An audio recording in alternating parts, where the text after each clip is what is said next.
Hello everyone, this is अभिषेक। आज हम exercise 14.1 start करेंगे। 14.1 जो एक्सरसाइज है अपना चैप्टर 14 आज ही स्टार्ट हो रहा है। तो ये चैप्टर शुरू करने से पहले आपको बेसिक कॉन्सेप्ट वेक्टर्स के पता होने चाहिए। तो वेक्टर्स के जो बेसिक कॉन्सेप्ट है वो मैंने पिछले वीडियो में करवा रखे हैं, जिसका लिंक मैंने दे रखा है। आप यहाँ से वेक्टर के जो बेसिक कॉन्सेप्ट है वो जरूर समझिएगा।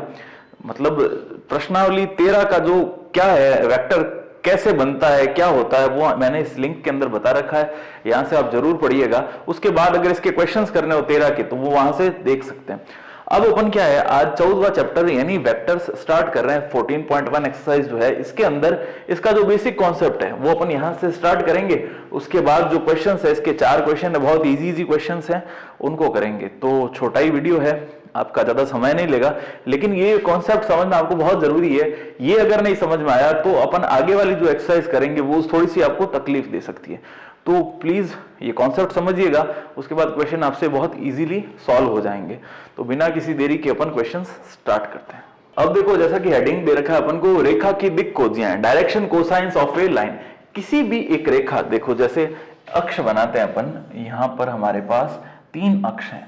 एक तो अक्ष दे रखा है एक्स एक्सिस और वाई अक्ष यानी वाई एक्सिस, और तीसरा जो है वो है जेड एक्सिस। तो 3 अक्ष होते हैं, ये अपन को मालूम है।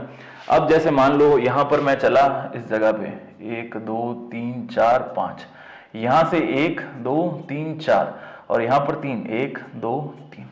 एक ऐसा कोई पॉइंट है अंतरिक्ष के अंदर, तो जैसे मान लो वो उसको बता तो यहां सकता नहीं हवा के अंदर, तो अपन यहां पे मैं इसको प्लॉट करता हूं। देखो इस जगह पे कोई पॉइंट होगा जिसके P बिंदु के निर्देशांक जो है वो x का कितना है 5, y का है 4 और z का अपन को दे रखा है 3। तो इस प्रकार से कोई P बिंदु है, आई बात समझ में। तो इस P बिंदु का इस मूल बिंदु O के सापेक्ष जो स्थिति सदिश होता है वो होता है PO। ठीक है, पीओ क्या होता है, सीधा सीधा मैंने आपको बता दिया। इस पॉइंट का जब भी स्थिति सदिश लगाता है तो वो वेक्टर बन जाता है। ये जो लाइन है ये वेक्टर को दिखाएगी, पीओ यानी इस प्रकार ओपी या पीओ, कुछ भी ओपी नाम दे दो इसको। डायरेक्शन मैंने इस प्रकार बनाई है इसलिए। तो ये ओपी क्या हो जाएगा, इस पॉइंट का मूल बिंदु के रेस्पेक्ट में स्थिति सदिश यानी पोजीशन वेक्टर। तो 5 के साथ आई लगा दिया, प्लस 4 के साथ हमने जे लगा दिया और 3 के साथ के का यूज कर लिया। तो ये आई जे के क्या है, एकांक सदिश है, यूनिट वेक्टर या मात्रक सदिश जिसको हम कहते हैं। तो हमने देखा कि ये जो पॉइंट होता है ना, ये ही यहां पर आगे हम यूज करते हैं। तो किसी भी सदिश या किसी भी वेक्टर में, उस वेक्टर की इक्वेशन में आई जे के आगे जो ये गुणांक यानी कोफिशिएंट होते हैं ना, ये इसके क्या कहलाते हैं, दिक् अनुपात। ढंग से समझना चीज को, ये कहलाते हैं दिक् अनुपात, या इंग्लिश में इनको कहते हैं डायरेक्शन रेशियोज। ठीक है, इनको क्या कहते हैं, डायरेक्शन रेशियो। अब ये जो लाइन है ये इन अक्षों के साथ, इन एक्सिस के साथ क्या बनाती है, कोण बनाती है, अलग अलग एंगल बनाती है। अगर मान लो ये ओपी लाइन जो है, ओपी लाइन एक्स अक्ष के साथ जो है, कौन से अक्ष के साथ, एक्स अक्ष या एक्स एक्सिस। ठीक है, इसके साथ मान लो अल्फा डिग्री का एंगल बनाती है। कितने डिग्री का, अल्फा। और ओपी लाइन वाई एक्सिस के साथ कितने का बनाती है, बीटा का एंगल। यानी यहां पर तो बना रही है अल्फा डिग्री का कोण, वाई अक्ष के साथ बना रही है ये बीटा डिग्री का कोण। यहां से y का कितने का बनाएगी, बीटा का। और z अक्ष कैसे होता है, तल के लंबवत। तो ये लाइन जो है ये इस प्रकार यहां से ऐसे ये कौन बना रही है, गामा। तो शो तो कर नहीं सकते, तो यहां ऐसे इसको गामा से शो करना पड़ता है।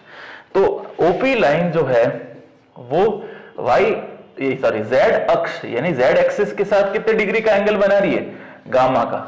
अगर ऐसा होता है कि ये ओपी लाइन इस एक्सिस एक्स वाई और जेड के साथ अल्फा बीटा और गामा 3 एंगल्स बनाती है, तो जब इनके एंगल्स का कॉस थीटा लेंगे ना अपन, यानी ये जो एंगल बना उसका मैं क्या लूं, कॉस थीटा। तो यानी कॉस अल्फा, कॉस बीटा और कॉस गामा, ये 3 जो वैल्यूज होती है किसी भी रेखा का अक्षों के साथ अल्फा बीटा गामा अगर कोण बना हुआ है, कौन क्या है? अल्फा, बीटा और गामा। उसका अगर मैं कॉस की वैल्यू फाइंड आउट करूं तो वो जो कॉस की वैल्यू होती है वो उस लाइन की क्या कहलाती है? दिक्कोज्जियाएं, दिक्कोज्जियाएं या डायरेक्शन कोसाइंस। आई बात समझ में? अगर कोई लाइन, फिर से सुनते हैं, देखो कोई एक लाइन ओपी है, ये ओपी एक्स, वाई और जेड अक्ष के साथ अल्फा, बीटा और गामा एंगल बनाती, तो जब उसका कॉस की वैल्यू फाइंड आउट करेंगे, कॉस अल्फा, कॉस बीटा और कॉस गामा, ठीक है, तो वो जो वैल्यू होगी वो क्या कहलाएगी? दिक्कोज्जिया या डायरेक्शन कोसाइन। कॉस अल्फा को अपन एल से भी व्यक्त करते हैं, या तो इसको कहेंगे कॉस अल्फा या क्या बोलेंगे? एल। कॉस बीटा को अपन बताते हैं एम से, ठीक है, और कॉस गामा इसको अपन बताते हैं एन से। तो दिक अनुपात, सॉरी दिक्कोज्जिया या डायरेक्शन कोसाइन की बात आ जाए तो दिमाग में स्ट्राइक कर जानी चाहिए, या तो उसको cos alpha, cos beta, cos gamma का क्वेश्चन होगा, या एल एम एन से सॉल्व करेंगे। अब क्वेश्चन के ऊपर डिपेंड करेगा कि अपन को एल एम एन यूज करना है या cos alpha, cos beta, cos gamma use करना है। अगर प्रश्न में कौन की बात होती है, कहीं भी ढंग से समझना, अगर क्वेश्चन के अंदर कौन की बात हो रही है, एंगल्स की बात हो रही है, तो अपन को cos alpha, cos beta, cos gamma की वैल्यू फाइंड आउट करनी है। और अगर एलएमएन सिंपल से नॉर्मल बात हो रही है तो अपन एलएमएन की वैल्यूज फाइंड आउट करेंगे। वो क्वेश्चन के ऊपर डिपेंड करेगा। तो अपन आगे और देखते हैं, क्वेश्चन आएंगे तब आपको मैं समझा दूंगा कौन सा फॉर्मूला किस प्रकार यूज करना है। अब देखिए इसके अंदर एक और पॉइंट समझते हैं, जैसे ये एक्स, वाई और जेड एक्सिस, ठीक है, ये दे रखा है एक्स, ये वाई और ये जेड एक्सिस। अब एक रेखा एक्स अक्ष पर स्थित है, यानी मान लो वो रेखा एक्स अक्ष ही है। एक्स अक्ष पर कोई रेखा का होना, यानी कौन सा अक्ष हो गया? एक्स अक्ष ही हो गया। वो ओपी जो लाइन है वो कौन से अक्ष पर है? एक्स एक्सिस पे, ठीक है, कौन से एक्सिस पे? X axis. तो ये लाइन एक्स अक्ष के साथ कितने डिग्री का कोण बना रही? अगर कोई लाइन किसी लाइन के ऊपर है तो बनने वाला एंगल कितने डिग्री का होगा? 0 डिग्री का। तो अगर लाइन एक्स अक्ष पर है, एक्स अक्ष पर रेखा है, तो अल्फा बराबर कितना हो जाएगा? 0 डिग्री। वो लाइन एक्स अक्ष पर रेखा है, यानी अगर एक लाइन ओपी जो है वो कौन से अक्ष पर है? एक्स अक्ष पर है, तो एक्स अक्ष के साथ उसका एंगल वो कितना हो जाएगा? 0। और एक्स और वाई के अंदर कितने डिग्री का कोण होता है? 90 डिग्री का। तो उस ओपी रेखा का वाई अक्ष, एक्स अक्ष पर स्थित, देखो एक्स अक्ष पर स्थित रेखा का वाई अक्ष के साथ कोण क्या होता है? बीटा। वो कोण बीटा होता है, तो ये कोण कितना हो जाएगा? बीटा 90 डिग्री का। तो यहां पर बीटा भी कितना हो जाएगा? 90 डिग्री। और तीसरा, एक्स अक्ष पर जो रेखा ओपी है उसका जेड एक्सिस के साथ एंगल कितने डिग्री का हो? 90, क्योंकि तीनों अक्ष जो है वो तीनों एक दूसरे से कितने डिग्री पे होते हैं? 90 डिग्री पे होते हैं। तो ये भी कोण कितने डिग्री का हो जाएगा? 90 डिग्री का। गामा जो कोण है एंगल अपना, वो कितने डिग्री का हो जाएगा? 90 डिग्री का। तो सेम लिखेंगे, एक्स अक्ष पर रेखा है तो ये जो गामा होगा वो भी कितना हो जाएगा? 90 डिग्री। क्लियर है? इससे होगा क्या? L जो है उसकी वैल्यू cos अल्फा, यानी cos 0 की वैल्यू कितनी होती है? 1। M जो है यानी cos बीटा, उसकी वैल्यू, बीटा यहां पर 90 डिग्री है तो cos 90 की वैल्यू कितनी हो जाएगी? 0, ये 0। और n equal to cos gamma, cos gamma की वैल्यू भी कितनी हो जाएगी? 0, क्योंकि एंगल कितना है? 90 डिग्री। अर्थात कोई भी लाइन, ढंग से समझना मैं क्या बताना चाह रहा हूं, कोई भी लाइन x अक्ष पर होगी तो उसके जो दिक्कोज्जियाएं यानी डायरेक्शन कोसाइन, डायरेक्शन कोसाइन जो है उनकी वैल्यू कितनी होगी? 1 0 0। कौन से एक्सिस पे? एक्स एक्सिस पे। इसी प्रकार अगर कोई वाई पे होगी तो वाई पे होगी तो उस बार ये वाला एंगल कितना हो जाएगा? 0। बाकी दोनों कितने कितने के हो जाएंगे? 90 90 के। तो वाई अक्ष पे, यहां पे अपन लिखेंगे वाई अक्ष पर स्थित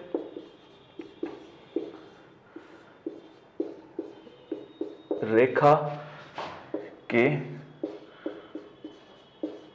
दिक् अनुपात, तो इसके दिक् अनुपात क्या होंगे? L बराबर 0, क्योंकि यहां पर जो y अक्ष के साथ रेखा होगी वो x अक्ष के साथ 90 डिग्री का होगी, तो cos 90 की वैल्यू 0 होगी, तो L का मान कितना हो जाएगा? 0। M का मान भी कितना हो जाएगा? 1। क्यों? क्योंकि y एक्सिस पे है। देखो लाइन कहां पे होगी? y अक्ष पे, इस पे होगी, तो ये जो एंगल होगा ये तो 0 ही होगा, यहां पे 90 और यहां पर 90 का बनाएगी, ठीक है। तो m की वैल्यू तो हो जाएगी 1 और n की वैल्यू भी कितनी हो जाएगी 0, क्योंकि z अक्ष के साथ भी कितने का बनाएगी 90 का, तो 90 का बनता है तो 0 ही आता है, तो y अक्ष पर हो गया। और इसी प्रकार z अक्ष पर स्थित रेखा के दिक अनुपात यानी डायरेक्शन कोसाइंस, तो l की वैल्यू हो जाएगी 0, m की वैल्यू हो जाएगी 0 और n की वैल्यू हो जाएगी 1। तो कोई भी लाइन जिस एक्सिस पे होती है, कोई भी रेखा जिस अक्ष पर होगी उसकी वैल्यू तो हो जाएगी दिक अनुपात, सॉरी दिक अनुपात नहीं, दिक कोज्या, ये दिक कोज्या हो गया, दिक कोज्या या डायरेक्शन कोसाइन। तो उसकी दिक कोज्या या डायरेक्शन कोसाइन की जो वैल्यू हो जाएगी वो कितनी हो जाएगी, जिस रेख अक्ष पर है, जैसे एक्स अक्ष पे थी तो एक्स की वैल्यू जो, तो पहला जो डायरेक्शन इसका कोसाइन होगा दिक कोज्या, उसकी वैल्यू 1 हो जाएगी, बाकी दोनों की 0 हो जाएगी। अब लाइन वाई अक्ष पर है तो दूसरी दिक कोज्या, दूसरी डायरेक्शन कोसाइन क्या होता है m, वो हो जाएगा 1, बाकी दोनों खत्म। और जब z एक्सिस पे होगी तो तीसरा दिक कोज्या यानी डायरेक्शन कोसाइन क्या होता है n, n की वैल्यू कितनी हो जाएगी 1, बाकी आगे की दोनों कितनी हो जाएगी 0। तो इस प्रकार x, y और z अक्ष पर कोई भी लाइन हो उसके दिक अनुपात, सॉरी दिक कोज्या जो है वो कितने होंगे, अलग अलग होंगे, 0 1 0 0 0 1 0 और 0 0 1, ये आप ध्यान रखना। या इसको शॉर्ट में ऐसे बता दें, x पर क्या होगा 1 0 0, y पर कितना होगा 0 1 0 और z पर कितना होगा 0 0 1। किसकी वैल्यू होगी, दिक कोज्याओं की, डायरेक्शन कोसाइन की। आई बात समझ में? तो ये भी एक अपना पार्ट है। अब देखो इसके बारे में थोड़ा और पढ़ते हैं। देखिए दिक कोज्याओं में आपस में संबंध, 3 दिक कोज्याएं कौन कौन सी हो गई, एल एम और एन, यानी कॉस अल्फा कॉस बीटा और कॉस गामा की अपने पास दिक कोज्याएं यानी डायरेक्शन कोसाइन की वैल्यूज अपन को पता पड़ गई। इनके बीच में क्या रिलेशन होता है वो अपन बता रहे हैं। तो पहली अगर यहां लिखेंगे, if a line having l m and n DCs, direction cosine को शॉर्ट में लिखते हैं DCs, then there is relation between them, उनके बीच में एक संबंध, वो संबंध क्या होता है, सिर्फ इतना सा है, l square plus m square plus n square is equal to क्या होता है 1। अपन को सिर्फ इतना ध्यान रखना है कि इनके बीच का जो संबंध है वो है l square plus m square plus n square equal to क्या होगा 1। सिर्फ इतनी सी बात अपन को ध्यान रखनी है। किताब के अंदर चित्र वित्र बना रखा है, दिमाग कंफ्यूज करेगा आपको। सिर्फ ये चीज ध्यान रखेंगे कि अगर 3 दिक कोज्याएं हैं अपने पास तो उनके बीच में जो संबंध है वो क्या होगा, l square plus m square plus n square. Hindi में इसको अपन लिख देंगे, यदि किसी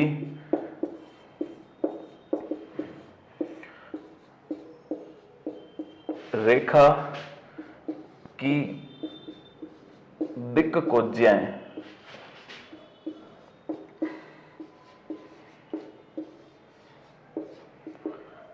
एल एम और एन हो तो उनमें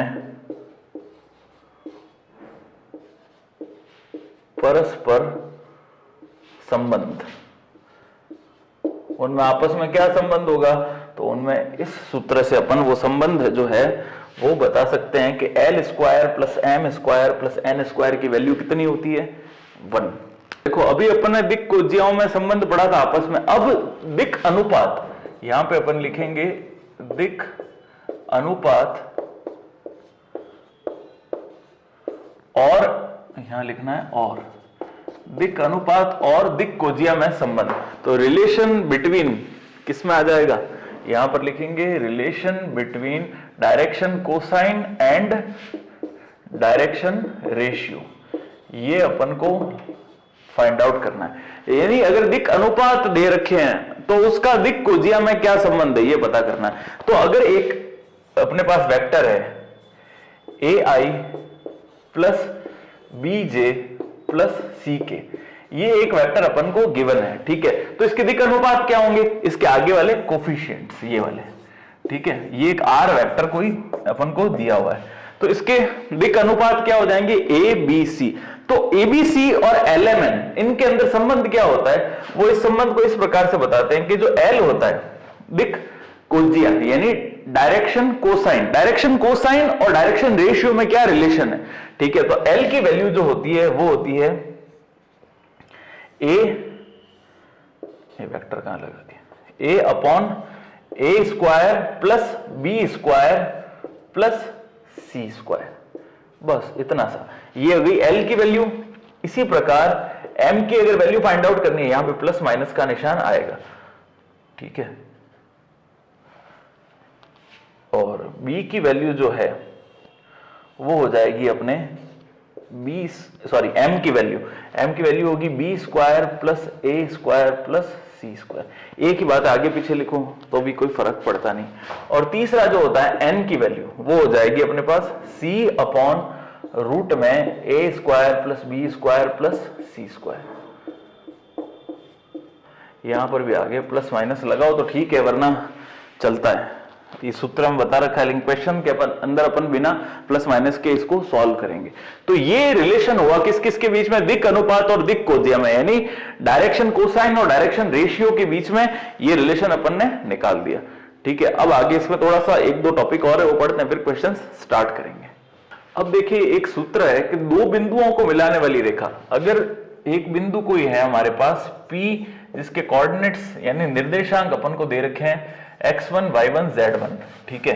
यहां पे लिख देता हूं P, ये x1 ये y1 और ये z1, ये अपन को कोई P बिंदु दे रखा है और दूसरा बिंदु एक कोई Q दे रखा है, ठीक है। उसके निर्देशांक अपन को दे रखे हैं x2, यहां पर y2 और साथ में z2। ये दो बिंदु हैं, उनको मिलाने वाली एक रेखा, यानी इन दोनों पॉइंट्स को ज्वाइन कर देते हैं। तो इस रेखा के अपन को दिक् कोज्जियाएं यानी डायरेक्शन कोसाइंस फाइंड आउट करनी है। तो इसका जो सूत्र होगा वो सूत्र लिखेंगे हम x2 minus x1 whole upon, यहां पर लिख देंगे अपन PQ, ठीक है। यहां अपॉन में मॉड्यूलस PQ, ठीक है। तो या इसको PQ मॉड्यूलस नहीं, अभी इसको ऐसे लिखते हैं एक बार, चलो इसको क्या लिखेंगे PQ। और m की वैल्यू जो है वो होगी y2 minus y1 upon PQ, ठीक है। और n की जो वैल्यू है वो होगी z2 minus z1 upon PQ। अब ये PQ क्या है साहब, PQ की जो वैल्यू है वो अपन को इसका जो ये दे रखे ना डायरेक्शन कोसाइन रेशियो दिक् अनुपात जो दे रखे हैं उनका अपन को PQ क्या करना है, एक तो रूट लेना है, ठीक है। इस PQ का मान मतलब क्या है, रूट लो, रूट के अंदर क्या लिखो x2 माइनस x1 यानी x2 माइनस का x1 इसका whole square plus y2 minus y1 का whole square plus z2 minus z1 का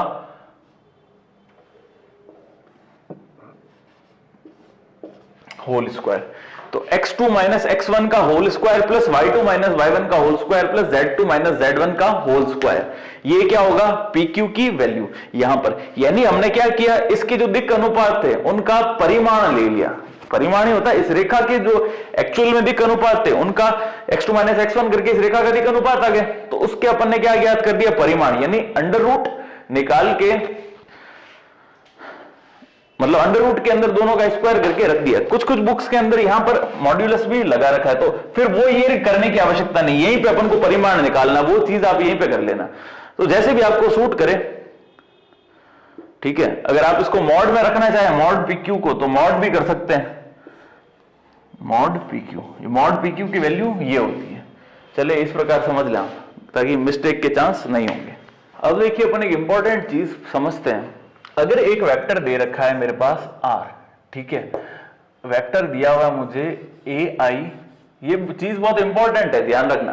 क्या है अभी देखते हैं। ये दे रखा है AI प्लस BJ प्लस का सी के, ठीक है ना। तो ए, बी और सी ये क्या है, दिक् अनुपात, डायरेक्शन रेशियोज, ठीक है। अब अगर मैं इसमें मॉड आर का भाग देता हूं, आर के अंदर मैं क्या करता हूं, मॉड आर, किसी भी सदिश में अगर उसके परिमाण का भाग देते हैं तो एकांक सदिश हमको प्राप्त होता है, आर कैप फाइंड आउट होता है। तो यहां पर हम क्या करते हैं, इसके मॉड का भाग देंगे। तो मॉड का भाग देते हैं, देखिए मॉड क्या होगा इस वेक्टर का, ए स्क्वायर, मॉड निकालना अपन ने पिछली एक्सरसाइज में सीखा था 13वें चैप्टर के अंदर। तो a square plus b square plus c square, b square plus का सी स्क्वायर, और आई कैप तो साथ में ही, तो अपन आई कैप लिख दिया। यहां पर बी और साथ में जे कैप, अपॉन में भाग किससे देना है अपन को, a square plus b square plus का सी स्क्वायर, और यहां पर क्या हो जाएगा, सी और साथ में के कैप, ठीक है, अपॉन में होल अपॉन हो जाएगा ए स्क्वायर प्लस का बी स्क्वायर प्लस का सी स्क्वायर, ये तीन चीज हो गई। तो अब देखो ढंग से, a upon a square plus b square plus c square किसकी वैल्यू होती है, एल की, यानी दिक् कोज्या की।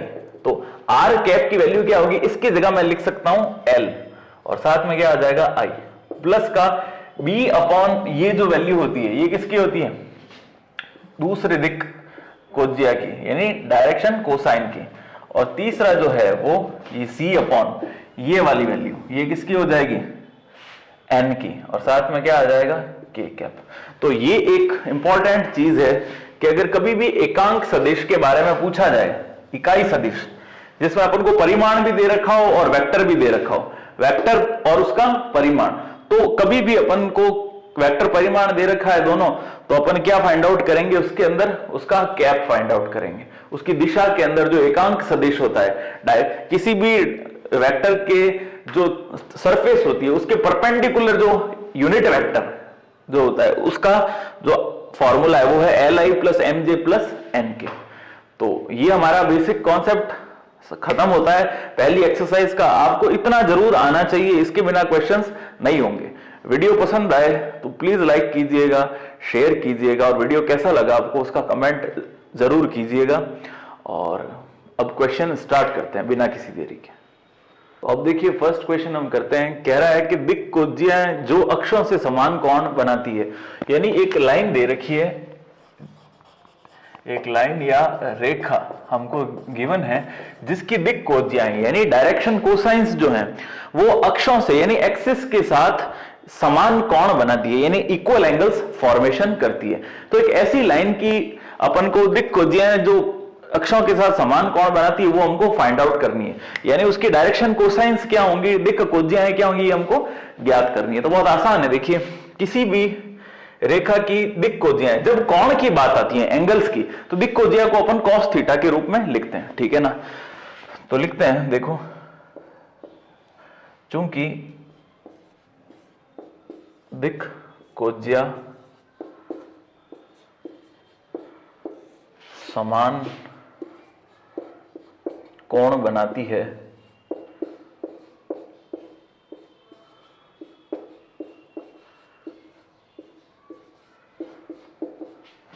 अतः वो जो कोण होगा उसको अपन क्या नाम दे देंगे, अल्फा, ठीक है। यहां पर लिख देंगे माना। इंग्लिश में इसको लिखते हैं क्योंकि मेरे को काफी बच्चों ने मैसेज किया सर आप इंग्लिश में भी पढ़ाई कीजिए, तो साथ साथ इंग्लिश का भी अपन लिखेंगे। लिखेंगे डायरेक्शन कोसाइन मेक्स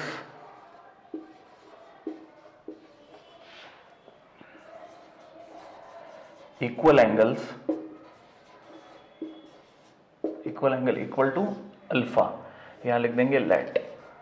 अपन ने लेट कर लिया, को एंगल कितना है, अल्फा है। अब देखो यहां पर कहता है एंगल समान है, तो अलग अलग जो दिक् कोज्याएं हैं वो भी एक जैसी होंगी। पहली डायरेक्शन कोसाइन को अपन क्या लेट करते हैं, एल, वो भी क्या हो जाएगी, कॉस अल्फा। दूसरी डायरेक्शन कोसाइन यानी दिक् कोज्या है वो भी क्या हो जाएगी, कॉस अल्फा।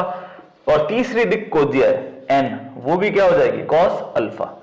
तो ये तीनों कॉस अल्फा हो गई। इतना समझ में आया। अब अपन को इनकी वैल्यू फाइंड आउट करनी है, इनके मान कितने होंगे। तो इनके बीच में एक रिलेशन होता है, वो मैंने आपको समझाया था। वो क्या था, देखिए कि दिक् कोज्याएं, डायरेक्शन कोसाइन के बीच में जो रिलेशन होता है वो होता है l square plus m square plus n square is equal to कितना होगा 1। ये हमको मालूम है। तो अब देखो वैल्यू पुट करते हैं, यहां पर cos स्क्वायर और cos स्क्वायर तीनों को ऐड कर देंगे। l की वैल्यू cos अल्फा थी, तो cos अल्फा का स्क्वायर कितना हो जाएगा cos स्क्वायर अल्फा। m की वैल्यू cos अल्फा थी, इसका भी स्क्वायर करेंगे तो क्या हो जाएगा cos स्क्वायर अल्फा, और इधर n स्क्वायर, इसकी भी वैल्यू cos स्क्वायर थी, इज इक्वल टू कितना होगा 1।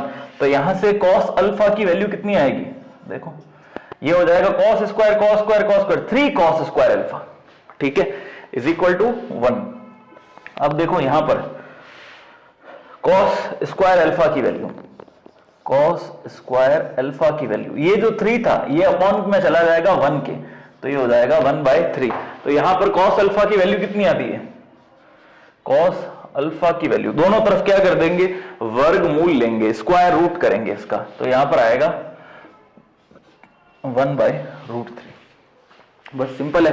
तो cos अल्फा की वैल्यू 1/√3 है, यानी l की वैल्यू भी कितनी आ गई 1/√3, m की वैल्यू भी 1/√3 और n की वैल्यू भी सेम टू सेम 1/√3 ही हम आएगी।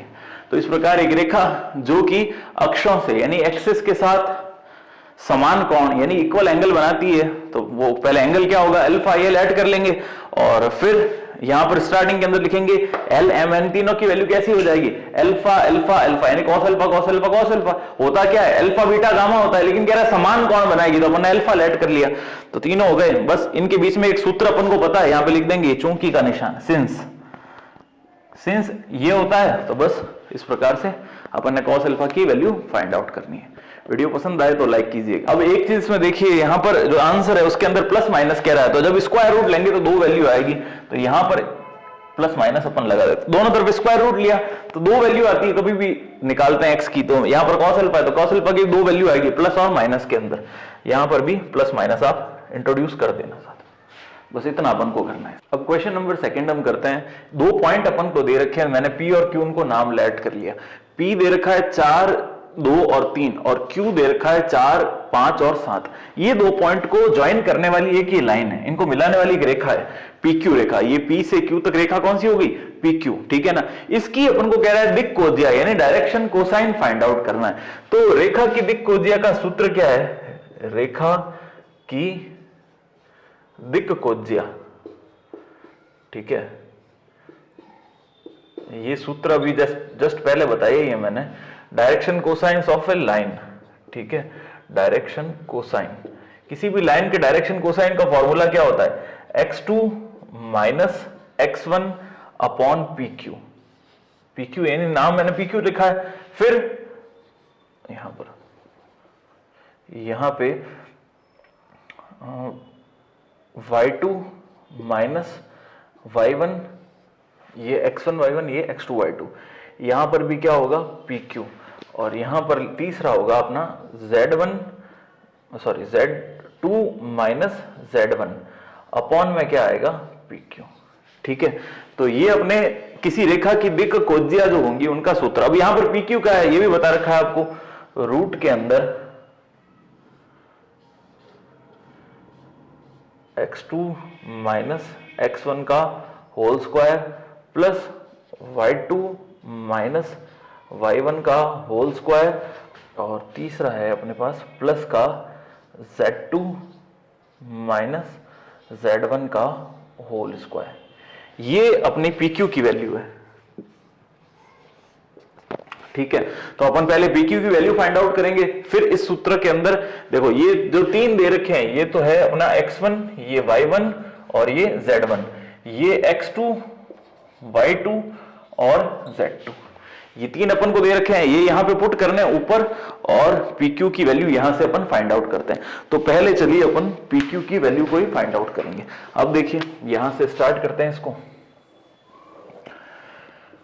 चलिए साहब, PQ की वैल्यू क्या निकलेगी, रूट के अंदर सबसे पहले x2 माइनस x1, तो x2 कितना है अपने पास 4 माइनस 4, तो यहां पे लिखते हैं 4 माइनस 4 का whole square plus y2 minus y1, 5 minus 2, तो यहां पे लिखेंगे 5 माइनस 2 का होल स्क्वायर प्लस का 7 माइनस 3, तो यहां पे आ जाएगा 7 माइनस 3 का होल स्क्वायर। देखिए इसको सॉल्व करते हैं। सबसे पहले 4 माइनस 4 तो हो गया 0, तो लिखने की आवश्यकता नहीं है। 5 में से 2 को सब्ट्रैक्ट किया तो 5 में से 2 गया, कितना बचेगा 3 का स्क्वायर करना है। ठीक है, एक बार ऐसे लिखते हैं, प्लस 7 में से 3 गया, बचेगा 4 का स्क्वायर, तो यहीं पे लिख देते हैं इसको। देखिए 3 का स्क्वायर 9 और 4 का स्क्वायर 16, 9 और 16 कितना हो गया, √25, √25 में से आंसर कितना आएगा 5। ठीक है, तो इसका मान कितना आया 5। अब ये मान यहां पे रखते हैं, अतः दिक् कोज्याएं, so direction cosines, so direction cosine, यहां लिखेंगे अतः दिक् कोज्याएं। ठीक है, तो दिक् कोज्याओं के मान रख देते हैं, x2 minus x1, x2 4 minus 4, यानी 4 माइनस 4 बट्टा में क्या लिखना है अपन को, PQ की वैल्यू, तो PQ कितना है अपने पास 5, पहला तो ये। दूसरा अपन को लिखना है y2 minus y1, 5 minus 2, 5 minus 2 बट्टा 5, और तीसरा 7 माइनस 3 बट्टा 5। ठीक है, तो ये तो 0 बट्टा 5 0 ही होगा, ये हो जाएगा 5 में से 2 गया 3 बट्टा 5, और यहां पर तीसरा जो है 7 में से 3 गया 4 बट्टा 5, यानी L की वैल्यू कितनी हो गई 0, M की वैल्यू कितनी हो गई 3/5, और N की वैल्यू कितनी हो गई 4/5। ये हमारा फाइनल आंसर होगा। क्वेश्चन नंबर 3 दे रखा अपन को कि एक रेखा के दिक् अनुपात जो है, यानी direction ratio of a line, वो कितने दे रखे हैं 2, -1 और -2। ठीक है, तो इसी लाइन के डायरेक्शन कोसाइन फाइंड आउट करना है, रेशियो दे रखा था, कोसाइन फाइंड आउट करना है, यानी दिक् अनुपात अपन को दिए हुए हैं और दिक् कोज्या अपन को ज्ञात करनी है। तो दिक् कोज्या क्या होता है, LMN, तो सूत्र क्या होता है LMN का, अपन को पता है कि L का सूत्र होगा A/रूट में A square plus B square plus C square, ये है वैल्यू A की, ये दे रखी है B की, और ये दे रखी है C की। ठीक है, ABC की वैल्यूज अपन को गिवन है, तो L की वैल्यू ये, M की वैल्यू में B/ ये के चीज आएगी रूट में A square plus B square plus C square. ठीक है, और N की वैल्यू भी सेम इसी प्रकार निकलेगी, N की वैल्यू C/रूट के अंदर A square plus B square plus C square, ये तीनों चीजें अपन को लिखनी है, तो अपन बस सिंपल वैल्यूज निकालनी है, इसमें तो कुछ करना ही नहीं है। तो L की वैल्यू निकालते हैं, A लिखते हैं सबसे पहले, A कितना है 2, अपॉन के अंदर रूट में 2 का स्क्वायर प्लस -1 का स्क्वायर प्लस -2 का स्क्वायर। ठीक है, तो देखो क्या टर्म बनेगी, ऊपर तो 2 एज इट इज रखेंगे, नीचे 2 का स्क्वायर कितना होगा 4, प्लस 1 का स्क्वायर 1, 2 का स्क्वायर 4, 4 और 4 8 और 1 9, तो यहां पर ऊपर तो रहेगा 2 अपॉन √9 को क्या लिखेंगे, 9 का वर्गमूल कितना होता है 3, तो 2/3 इसका आंसर आएगा। फिर L के बाद किसकी वैल्यू निकालनी है, M की, तो सेम अपॉन में तो ये की चीज रहेगी, यानी अपॉन में क्या आएगा 3, तो 2 इस बार क्या है -1 रूट के अंदर फिर से लिख देते हैं 2 का स्क्वायर प्लस -1 का स्क्वायर प्लस का -2 का स्क्वायर, तो यहां पर वैल्यू क्या आएगी -1 अपॉन, डायरेक्ट अपन सीधा क्या लिख देंगे 3, क्योंकि नीचे 3 बन रहा है। और इसी प्रकार N की वैल्यू, N क्या है अपने पास -2, तो -2 रूट में 2 स्क्वायर प्लस -1 का स्क्वायर प्लस -2 का स्क्वायर। ठीक है, यहां लिखेंगे -2 अपॉन रूट में 2 का स्क्वायर 4 प्लस 1 का स्क्वायर 1 प्लस 2 का स्क्वायर 4, फिर से अपॉन में क्या आएगा 2/3। तो L, M और N की वैल्यू यहां पर अपन वापस आंसर लिख देते हैं। L की वैल्यू कितनी आई थी 2/3, M की वैल्यू, ये M की वैल्यू आई -1/3। ठीक है, और n की वैल्यू ये यहाँ माइनस लिखेंगे, ये माइनस था आगे तो यहाँ भी माइनस आएगा, n की वैल्यू कितनी आएगी -2/3। ये हमारा फाइनल आंसर होगा। वीडियो पसंद आए तो लाइक कीजिएगा। क्वेश्चन नंबर 4 दे रखा है हमको कि एक वेक्टर r जो है, सदिश r दे रखा है, वो एक्सिस के साथ, अक्षों से यानी एक्सिस, इसको इंग्लिश में अपन क्या लिखते हैं, एक्सिस के साथ 45, 60 और 120 डिग्री के एंगल बनाता है, कोण यानी एंगल, और उसका परिमाण या मैग्नीट्यूड कितना दे रखा है, 2 दे रखा है। तो r ज्ञात कीजिए। देखिए बुक्स के अंदर ये दे रखा है कि तो r का मान, यहां पर ये r वेक्टर नहीं होके r कैप होगा, ठीक, उसकी दिशा के अंदर अपन को एकांक सदिश का मान जो होता है r, वो ज्ञात करना है, ठीक है। तो इसका फॉर्मूला मैंने आपको बताया था, r का फॉर्मूला क्या होता है, r कैप का r vector upon modulus r, ठीक है। ये अपन को क्वेश्चन में ज्ञात करना है, बुक्स के अंदर केवल r वेक्टर दे रखा है, ये ज्ञात नहीं करना है। अभी आपको बताएंगे क्यों, क्योंकि यहां पर हमको क्या गिवन है, ये दे रखा है कोण, यानी एल एम एन की वैल्यू फाइंड आउट करनी है। ये कोण अल्फा बीटा और गामा दे रखे हैं और अपन को एल एम एन की वैल्यू फाइंड आउट करनी है और उसकी दिशा में परिमाण में आर की वैल्यू को फाइंड आउट करना पड़ेगा, ठीक है ना। तो इसका सूत्र मैंने आपको ये बताया था, ये वाला अभी पहले थोड़ी देर पहले कि ये होता है। तो पहले अपन आर कैप की वैल्यू फाइंड आउट करेंगे। तो आर कैप का इसका जो सूत्र आया था वो अपन ने क्या निकाला था, वो था l i plus m j plus n k. Clear है, ये अभी अपन ने सूत्र डिराइव किया था, तो सिर्फ इस सूत्र में वैल्यूज पुट करनी है अपन को, और कुछ नहीं करना। तो सबसे पहले हम क्या करेंगे, एल की वैल्यूज फाइंड आउट करेंगे। तो एल की वैल्यू क्या होती है, कॉस अल्फा, कॉस अल्फा है तो चलिए साहब निकालते हैं। देखो पहला कॉस अल्फा यानी कॉस 45, कॉस 45 की वैल्यू कितनी होती है 1/√2, बस। एम की value cos beta, cos beta यानी कॉस 60, कॉस 60 की वैल्यू कितनी होगी 1/2।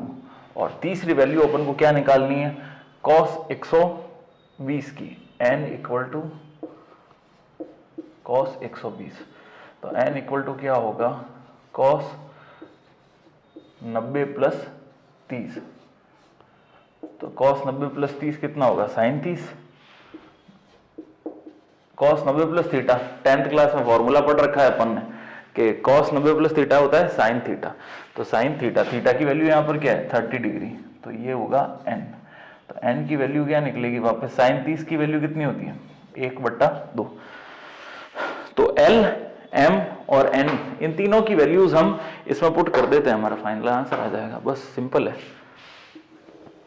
यहां पर L की वैल्यू कितनी दे रखी है अपन को 1/√2, ये 1/√2 साथ में है I, प्लस M की वैल्यू 1/2,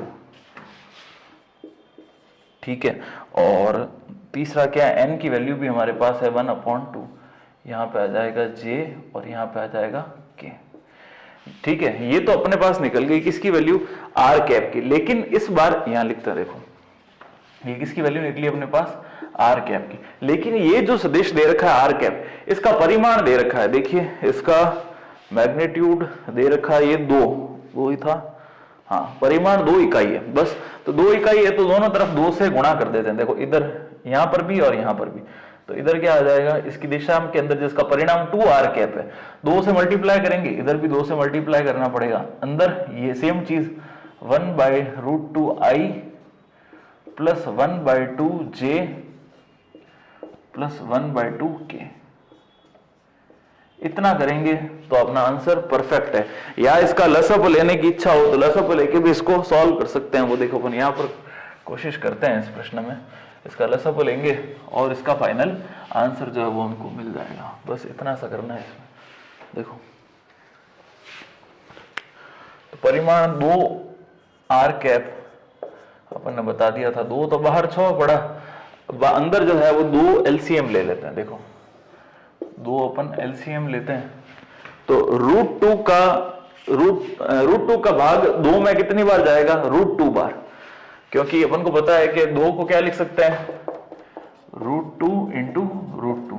तो 2 का रूट 2 का भाग 2 में कितनी बार जाएगा, रूट 2 बार। तो रूट 2 को i से मल्टीप्लाई कर देंगे तो ये हो जाएगा रूट 2i प्लस 2 का भाग 2 में कितनी बार जाएगा, 1 बार। तो 1 को j से करेंगे तो केवल j ही बचेगा, प्लस 2 का भाग 2 में 1 बार, तो k को 1 से गुणा करेंगे तो केवल k ही बचेगा।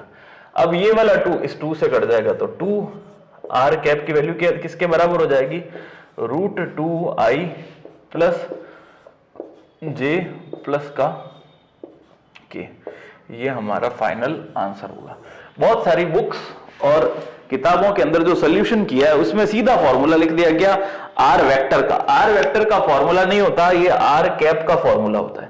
मैंने स्टार्टिंग में बताया बहुत सारी सोल्यूशन बुक्स और किताबों के अंदर आर की मान निकाल दिया, अपन को आर कैप का मान यहां पर निकालना है। उसकी दिशा में होता है तो एकांक सदिश का ही वैल्यू होती है, यानी ये जो होती है r vector upon modulus r, ये आर कैप यानी उसकी दिशा के अंदर एकांक सदिश को डिनोट करता है, उसके परिमाण को। मैंने बताया था ये वाली बात।